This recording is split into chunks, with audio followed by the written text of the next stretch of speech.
আসুন সবাই মিলে একটু সোনমার্গ ঘুরে আসি। Welcome to Sonamarg. কেমন আছেন সবাই? আশা করি ভালোই আছেন আপনারা। এই রে যা, আবার ঘোড়া! সেই বৈশরণ ভ্যালির মতো আবার ঘোড়ায় চড়তে হবে সোনমার্গে যাওয়ার জন্য। ও বাবা রে, দেখুন রাস্তাটা তো একটু দেখে মনে হচ্ছে যেন বেটার, বাট বৈশরণটা তো অত্যধিক খারাপ ছিল।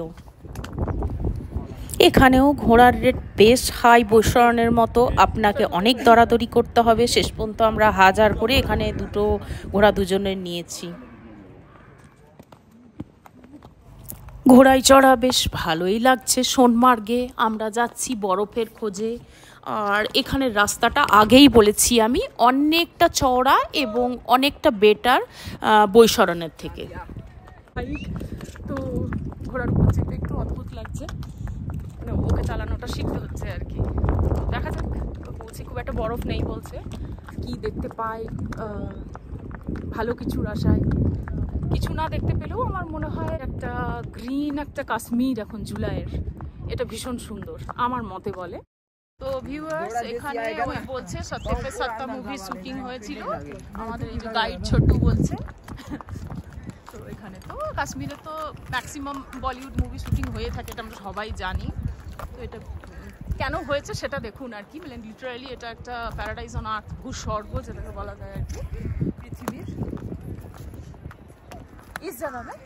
নিচে আচ্ছা, হ্যাঁ, এটা তো আমাদের কাছে অজানা নয় যারা কাশ্মীর এসেছে বা আসেনি, বা আমরা যেমন এখন ঘুরছি সবাই আমরা জানি কাশ্মীর একটা বলিউড মুভি সেন্টার।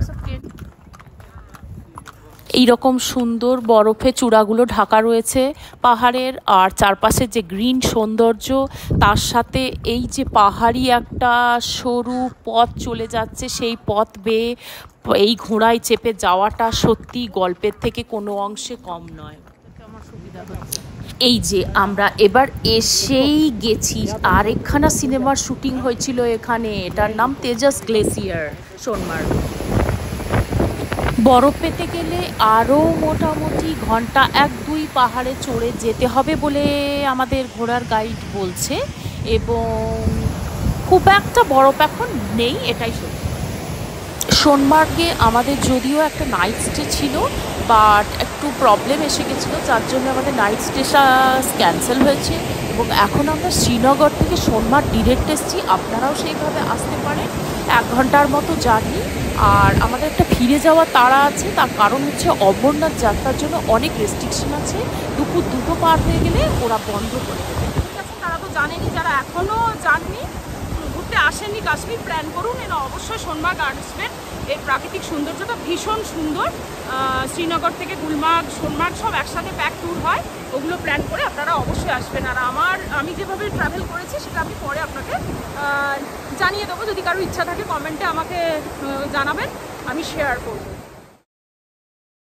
দর্শক বন্ধুরা, একবার দেখুন, বরফ এখনও রয়েছে, জুলাই মাসের প্রায় 35 ডিগ্রি সেলসিয়াসের ওপরে শ্রীনগরে আমি গরম পেয়েছি।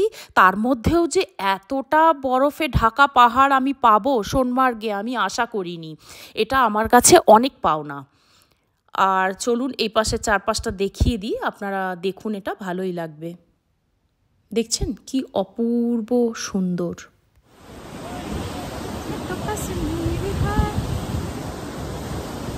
সত্যি এখানে আসার পর আমার ওই রিলের গানগুলোই মাথার মধ্যে ঘুরছে, যে তো কাশ্মীর, হ্যাঁ, মানে অটোমেটিক এসব জায়গায় মনে হয় আপনি গান না জানলেও গান এসে যায়। তো ভিউয়ার্স, এই সেই নদী, মানে তেজাস গ্লেসিয়ার, যেখানে ওই রাম তেরি গঙ্গা মেলি শুটিং হয়েছিল। তো রাম তেরি গঙ্গা মেলি ও গেই পাপিও কে পাপ ধোতে ধোতে, আপনারাও দেখে নিন এটা, পাপিও কে পাপ ধোতে ধোতে গঙ্গা একদম মেলা হয়ে গেছে। সত্যি কথাই তাই, বলুন। এখন ঘোড়া ছুটিয়ে যাচ্ছি, কি হবে জানি না, লাগাম ধরেছি নিজের হাতে, সবেই ট্রেনিং হয়েছে, এটা নিয়ে সেকেন্ড ডে। ও মা গো, কি রাস্তা দিয়ে নিয়ে যাচ্ছে, কি যে হবে ভগবান। উফ, ঠাকুরকে ডাকছি শুধু, মা দুর্গাকে ডেকে চলেছি। সাংঘাতিক ব্যাপার স্যাপার, মানে এই বয়সে আর অ্যাডভেঞ্চার এসব আর মানায় না, ভয়টাই বেশি লাগে। দেখি কি হয় শেষ পর্যন্ত। পৌঁছানোর ইচ্ছা, কিন্তু ভীষণ খতরনাক খতরনাক সব রাস্তা দিয়ে নিয়ে যাচ্ছে। আর একদম ভীষণ ভালো একটা অভিজ্ঞতা হচ্ছে, সারা জীবন মনে রাখবো। আর বৈশরণ ভ্যালিতেও অভিজ্ঞতা করেছি, ওখানে একটু অন্যরকম ছিল, অ্যাডভেঞ্চারটা একটু বেশি ছিল রাস্তাটা খারাপ হওয়ার জন্য।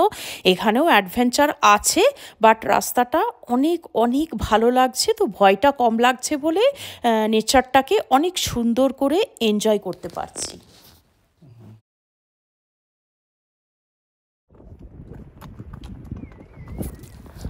সোনমার্গের এই তেজাস গ্লেশিয়ার বা আরেকটু ওপরে গিয়ে পাহাড়ের যে বরফ দেখার আপনাদের যে প্ল্যান পরিকল্পনাটা ট্রিপে যদি থাকে, আরেকটা কথা বলে রাখি, বৈশরণ ভ্যালির মতো এই সোনমার্গে এটা ঘোড়ায় চাপাটা কম্পালসারি নয়, আপনি ট্রেকিং করেও আসতে পারেন, অথবা এখানে আমি শুনেছি ট্যাক্সি হায়ার করতে পারেন, বাট সেই ট্যাক্সির চার্জ অত্যধিক বেশি, ঘোড়ার থেকেও অনেক বেশি, এবং তাদের রুটটা কিন্তু এরকম সিনিক হবে কিনা আমার ঠিক জানা নেই, কারণ আমি শুনেছি ট্যাক্সি চলে এবং তাদের রেট ভীষণ বেশি, পার হেড অনেক চার্জ করে।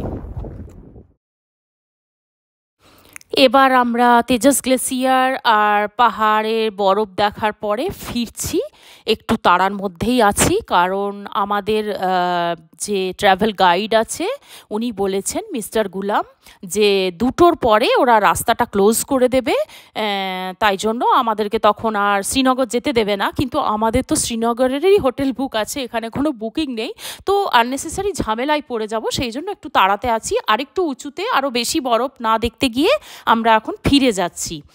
আর আশা করি আপনাদের ভালোই লেগেছে আমার এই ভিডিওটা সোনমার্গের। লাইক আর শেয়ার করতে ভুলবেন না, সাবস্ক্রাইব করবেন চ্যানেলটা। Thank you so much for watching, আর বেল আইকনটা দাবাবেন আরও অনেক ইন্টারেস্টিং ভিডিওর জন্য। Thank you.